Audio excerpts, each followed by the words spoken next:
avant même la naissance d'Henri, jusqu'en 1278. Le royaume de Bohême est une région remarquablement paisible et stable, un véritable havre au cœur de l'Europe centrale. Ce territoire, riche et fertile, s'étend sur des plaines verdoyantes, des collines boisées et recèle d'importantes ressources naturelles, notamment de précieuses mines d'argent qui attirent l'attention et favorisent la prospérité locale.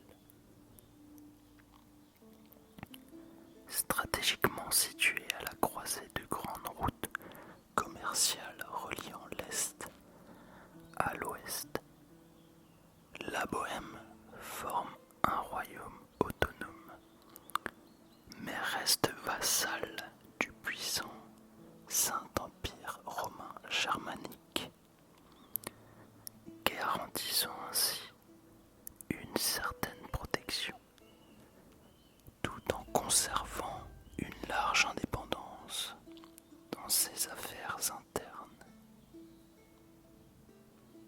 La dynastie des Prémislides, dont la sagesse politique et la stabilité du règne assurent la paix, gouverne cette terre avec une main ferme mais pragmatique.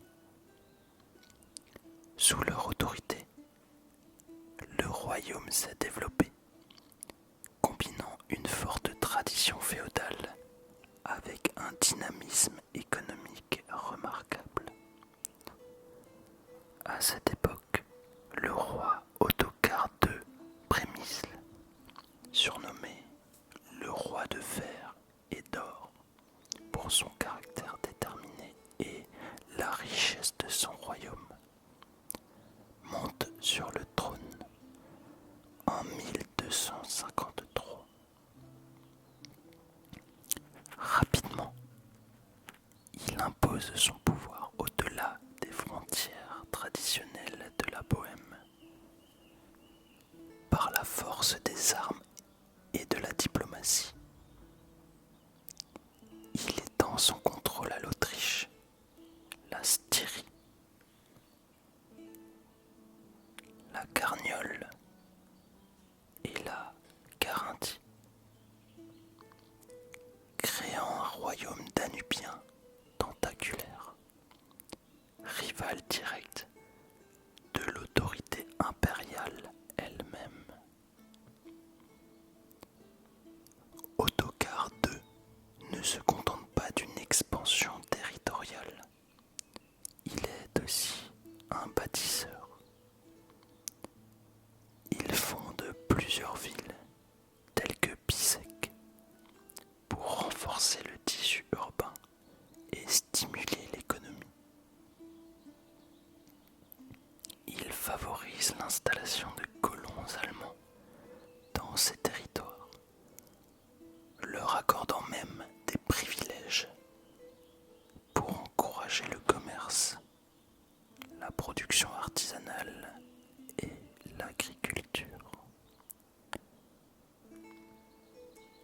Prague, sous son règne, s'épanouit et devient rapidement un centre politique et commercial majeur. L'économie bohémienne s'oriente vers l'ouest et le sud, profitant de l'ouverture sur la Méditerranée et les marchés alpins. Pourtant, malgré cette prospérité apparente, des tensions s'accumulent dans l'ombre. En 1273, la fragile stabilité est ébranlée par l'élection de Rodolphe de Habsbourg comme roi des Romains. Cette élection marque une rupture importante. Rodolphe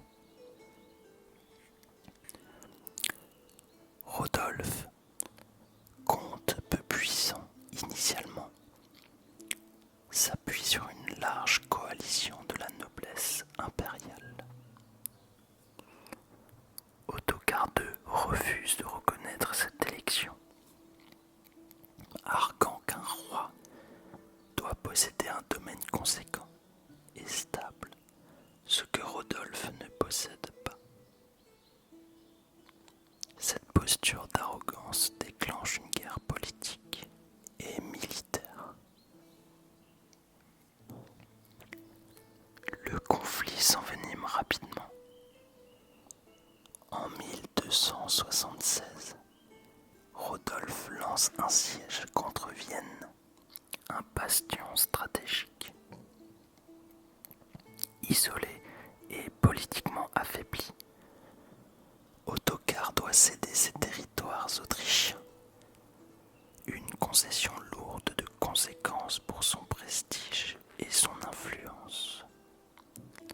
Mais la rivalité ne s'arrête pas là.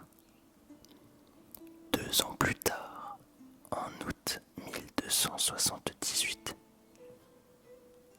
les deux armées s'affrontent violemment près de Dornkraut, en Moravie.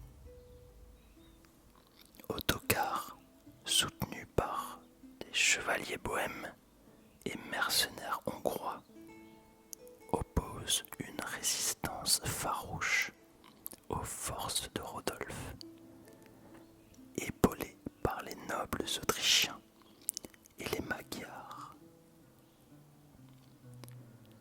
Cette bataille est l'un des tournants majeurs de la région. Les combats sont d'une brutalité extrême. Dans la poussière et le fracas des armes où l'honneur et la survie s'entremêlent, Ottokar meurt sur le champ de bataille. Un coup très dur pour la dynastie des Prémislides et la cohésion du royaume. Son corps, dépouillé de ses armes, est exhibé en trophée. C'est le signe brutal de la fin d'un rêve d'empire danubien. Après la mort de Rodolphe Ier en 1296, le trône impérial passe à Adolphe de Nassau, rompant le monopole des Habsbourg sur la couronne. Cette nouvelle donne politique fragilise davantage l'équilibre dans l'Empire. Les jeux d'alliance et les rivalités se multiplient, instaurant une période d'instabilité dont la Bohême souffrira amplement. Le royaume devient un terrain d'affrontement où la noblesse locale tente d'étendre son autonomie face à une autorité centrale affaiblie.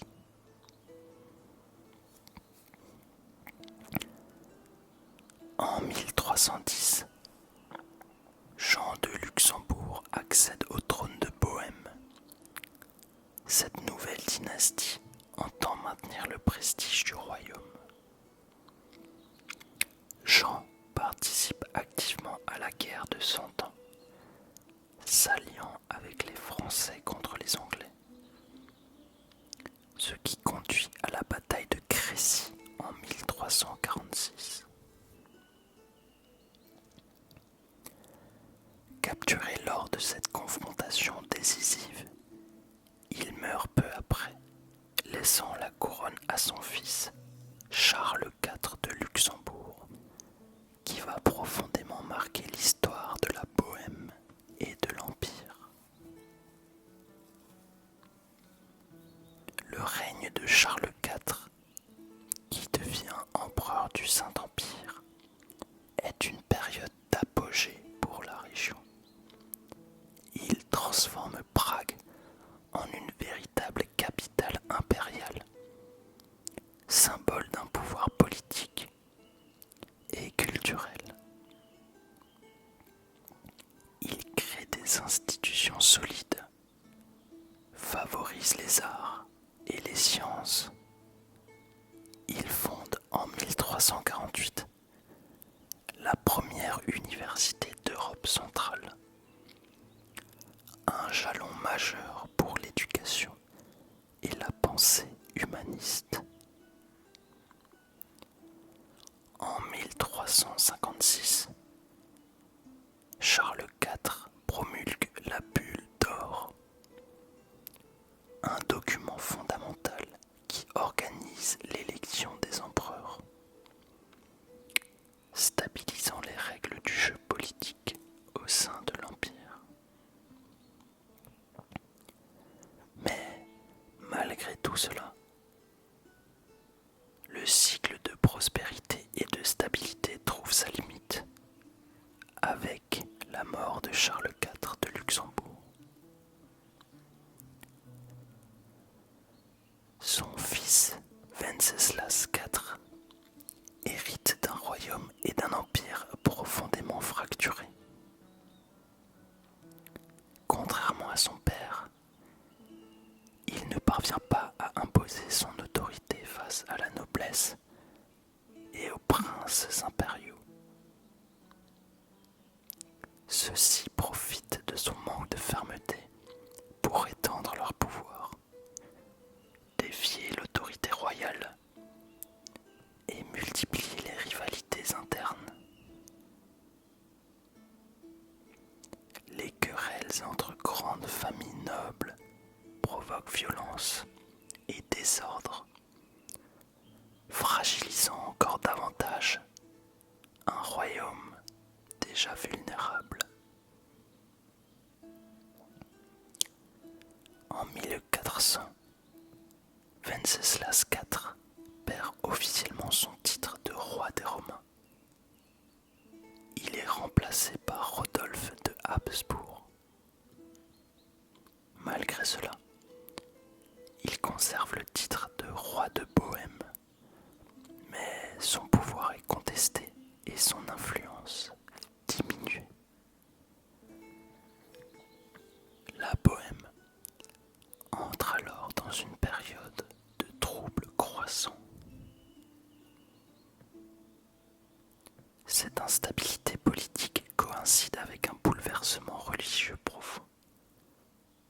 Le prêtre Jan Hus, originaire de Prague, dénonce publiquement la corruption au sein de l'Église catholique, critiquant le luxe ostentatoire des clercs et appelant un retour aux valeurs évangéliques de simplicité et de justice. Il gagne rapidement une large audience parmi les nobles, les bourgeois, mais surtout les paysans et la population urbaine. Son message de réforme, porteur d'espoir pour les classes populaires, s'oppose violemment à la hiérarchie ecclésiastique et au pape. Les tensions s'exacerbent. En 1415, Jan Hus est convoqué au concile de Constance où il est arrêté, jugé pour hérésie et condamné à être brûlé vif. Son martyre déclenche une vague d'indignation massive en Bohême. Ses partisans, les Hussites, s'organisent et militent pour une réforme radicale de l'Église, n'hésitant plus à recourir à la violence pour défendre leurs idées. La situation atteint un point de rupture en 1419 avec la première défenestration de Prague, événement symbolique où des représentants royaux sont jetés par les fenêtres du château.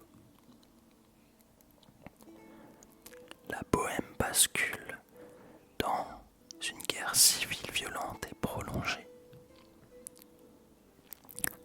Cet acte de révolte, loin d'être un simple geste symbolique, marque le début d'une fracture irréversible première cible entre les partisans du roi Sigismund, les Hussites, initialement un mouvement religieux de réforme, se structure rapidement en véritable force militaire.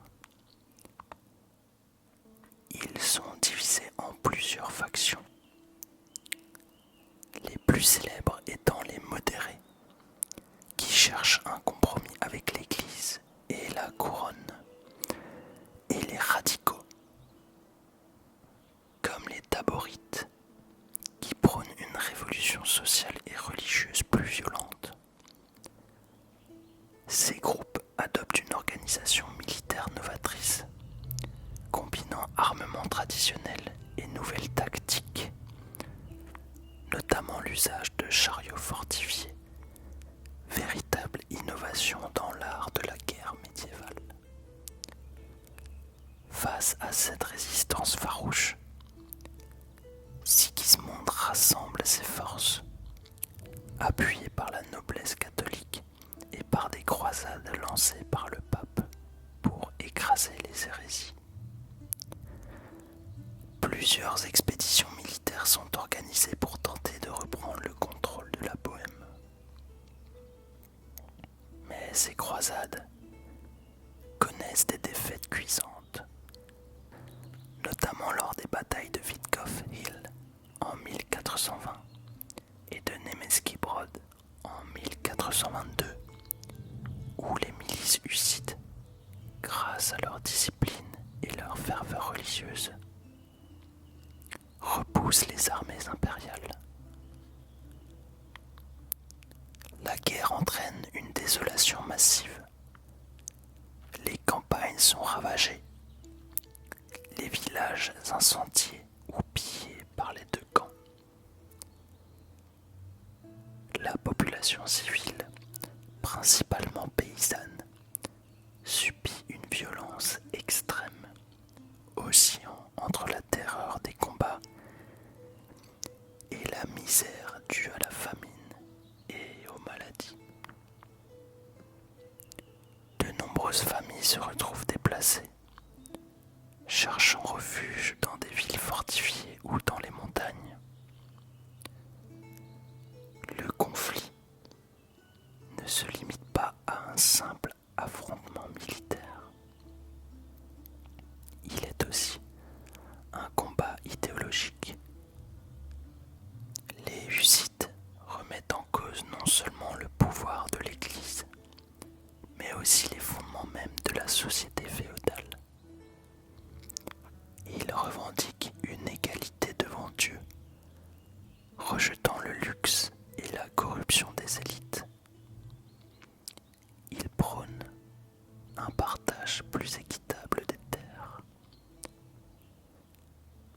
Ces revendications sociales font écho chez les paysans et chez certains bourgeois, renforçant ainsi leur détermination. Pendant ce temps, Sigismund, malgré ses efforts pour s'imposer comme roi légitime, peine à asseoir son autorité sur la Bohême. Son règne est miné par les divisions internes, les trahisons et l'influence grandissante des nobles locaux qui profitent du chaos pour accroître leur pouvoir. Sigismund meurt en 1437 sans avoir réussi à pacifier la Bohême ni à imposer pleinement son pouvoir. La mort de Sigismund ouvre une période d'incertitude mais aussi de négociation. Les Hussites, épuisés par la guerre, commencent à chercher un compromis. En 1436, la Diète impériale adopte la compromis de Brandebourg, un accord qui reconnaît certaines des réformes hussites, notamment la communion sous les deux espèces, pain et vin pour les laïcs, une concession très importante. Ce compromis marque une forme de reconnaissance officielle de la diversité religieuse en Bohême et met fin aux hostilités ouvertes malgré tout, cette paix reste fragile. La Bohême sort profondément transformée. Un royaume marqué par la guerre, l'essor d'un mouvement religieux autonome et une noblesse toujours puissante, mais affaiblie par les conflits. Les tensions sociales et religieuses perdureront encore des décennies, préparant le terrain pour de futurs bouleversements.